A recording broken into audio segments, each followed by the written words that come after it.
امام غزالی سے کسی نے پوچھا تھا، امام غزالی سے، کہ حضور اللہ کا بندے سے راضی ہونا کمال ہے یا بندے کا اللہ سے راضی ہونا کمال ہے؟ تو امام غزالی مسکرائے، فرمانے لگے رب تو بڑا ہی مہربان ہے، وہ تو بڑی جلدی راضی ہو جاتا ہے۔ وہ تو مسجد میں آ کے توبہ کرے تو اللہ راضی، کسی یتیم کے سر پہ ہاتھ پھیرو تو اللہ راضی، وہ تو کسی اندھے کو رستہ دکھایا تو اللہ راضی ہو گیا، وہ تو طوائف نے کتے کو پانی پلایا تو اللہ۔ امام صاحب فرمانے لگے یہ بندہ ہے جو اللہ سے راضی نہیں ہوتا، جس کے پاس اولاد نہیں وہ کہتا ہے چلو ایک بیٹی مل جائے تو میں راضی ہوں، بیٹی مل گئی تو کہتا ہے ایک بیٹا بھی ملے تو پھر راضی ہوں، پھر کہتا ہے یہ دونوں اچھی تعلیم حاصل کر لے تو پھر میں راضی ہوں، پھر کہتا ہے یہ بہت زیادہ پیسے کمائے تو پھر میں راضی ہوں۔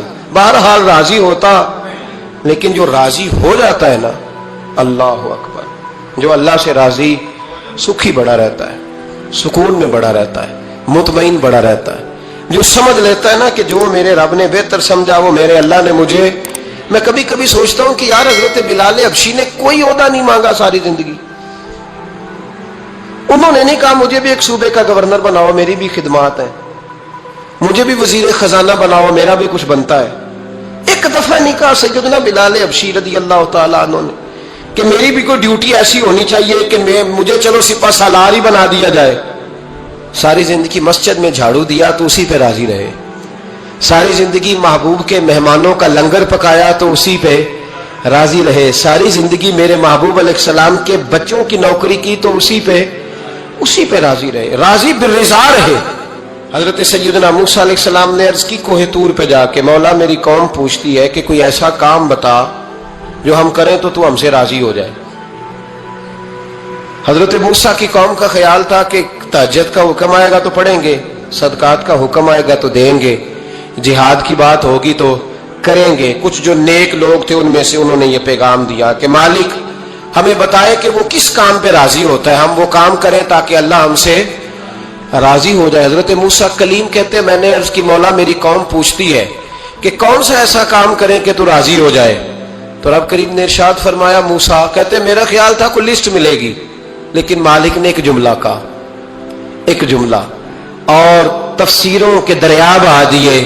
عرش کے مالک نے فرمایا موسیٰ ان سے کہو جا کے کہ وہ مجھ سے راضی ہو جائے، میں ان سے راضی ہو جاؤں گا، مجھ سے راضی ہو جائے۔ بندے اللہ سے راضی ہی نہیں راضی ہوتے، اللہ کی رضا پہ راضی رہیں، مالک کے فیصلوں میں اپنے دل میں کوئی بوجھ محسوس نہ کریں، اپنی زندگی اللہ کے فیصلوں۔ دیکھیں نا، جو ماں باپ اللہ نے بڑے اچھے سمجھے وہ ہمارے لیے پسند کیے، وہ اللہ نے ہمارے لیے، جو اس نے ہمارے حق میں بڑے، جو بہن بھائی، اللہ کرے آپ کو سمجھ آئے، جو بہن بھائی اس نے ہمارے حق میں بڑے اچھے سمجھے وہی بہن بھائی اس نے ہمیں عطا کیے۔ جس بیوی کو اس نے ہمارے گھر کے گلشن میں بہتر سمجھا اس کو لا کے اس نے ہمارے آنگن میں بٹھایا، اور جو اولاد اس نے ہمارے لیے باعث افتخار سمجھی وہ اولاد اس نے ہمیں عطا فرمائی۔ حضرت نوح علیہ السلام کا بیٹا کافر ہو گیا، پر کسی جگہ انہوں نے شکوہ نہیں کیا کہ مالک یہ کافر کیوں ہوا۔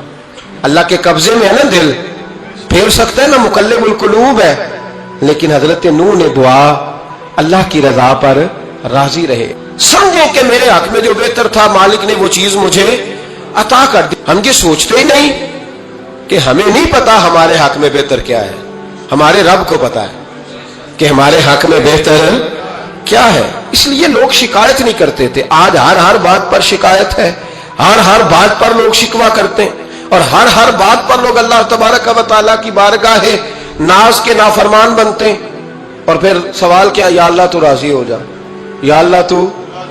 اور اللہ کیا فرماتے ہیں موسیٰ اپنی قوم سے کہو یہ مجھ سے راضی ہو جائے میں بھی ان سے راضی ہو جاؤں گا۔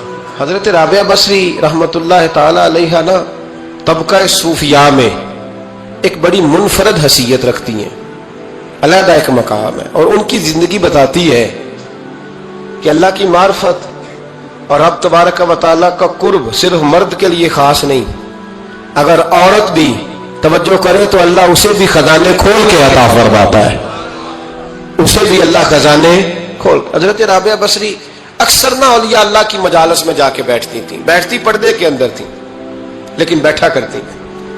حضرت رابعہ بصری بیٹھی تھی، حضرت سفیان ثوری بہت بڑا نام ہے.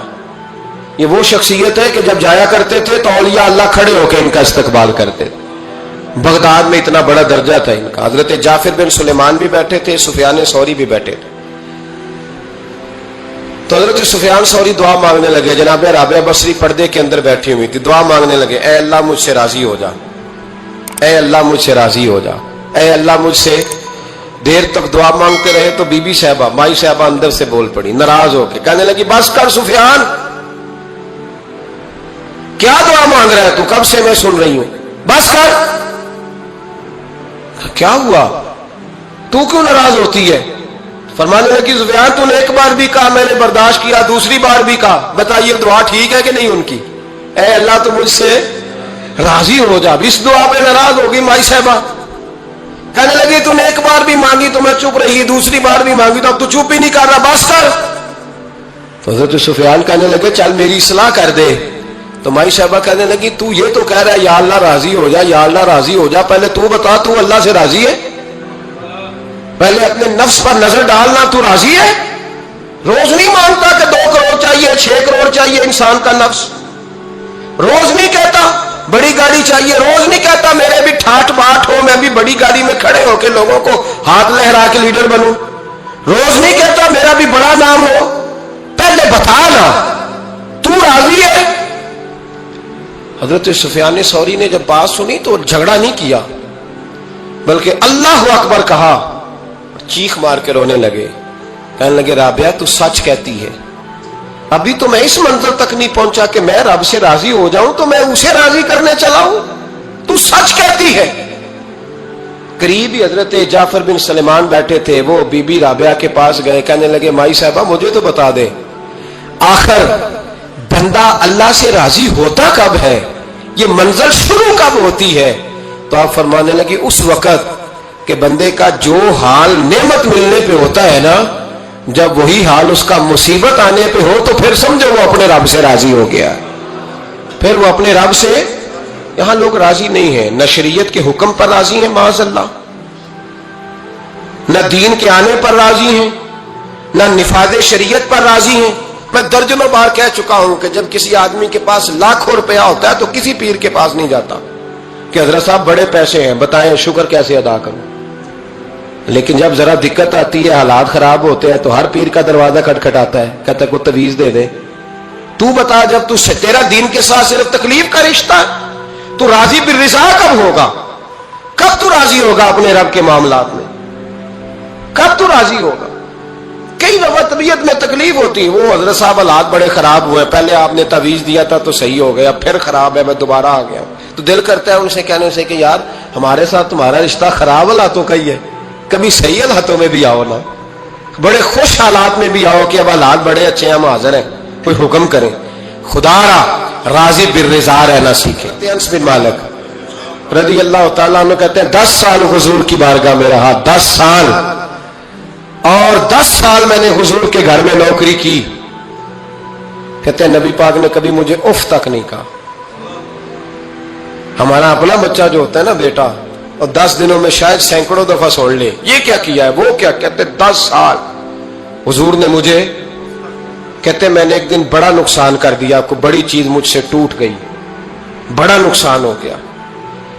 تو فرماتے ہیں کہ نبی پاک صلی اللہ علیہ وسلم کی ایک زوجہ محترمہ مجھ پر جلال کرنے لگی, اور ان کا جلال بالکل بجا تھا, ان کا غصہ بالکل ٹھیک تھا, اس لیے کہ میں نے واقعی بڑا نقصان کیا تھا. کہتے ہیں وہ جب جلال کرنے لگی نا تو محبوب تشریف لائے. کیا ہوا؟ کہا یا رسول اللہ یہ دیکھیں اس نے کتنی بڑی چیز توڑ دی. تو کہتے ہیں اب میرا خیال تھا کہ یہاں سے بھی مجھے ڈانٹ پڑنی ہے اور پڑنی چاہیے بھی, اس لیے کہ میں نے آج بڑا نقصان کیا ہے. لیکن کہتے ہیں محبوب میرے قریب آئے اور میرے کندھے پہ ہاتھ رکھا. زوجہ جلال میں تھی تو محبوب نے کیا خوبصورت جملہ کہا, ساری سوچ ہی بدلتی. فرمانے لگے اس کو نہ ڈانٹ, اس چیز کا ٹوٹنا میرے رب کی رضا تھی تو چیز ٹوٹ گئی ہے, یہ میرے رب کی رضا تھی تو یہ چیز اب یہ غریب ہے, اس کا دل نہ توڑ, وہ ٹوٹ گیا, وہ جو ہونا تھا سو ہو گیا, اب چھوڑ, یہ میرے اللہ کی اس چیز کا اتنی دیر رہنا ہی ہمارے حق میں بہتر تھا, تو ٹوٹ گئی تو ختم. کہتے بڑا جلال تھا محبوب کی زوجہ کو, لیکن انہوں نے جب بات سنی تو پھر مصطفیٰ کریم کا گھرانہ,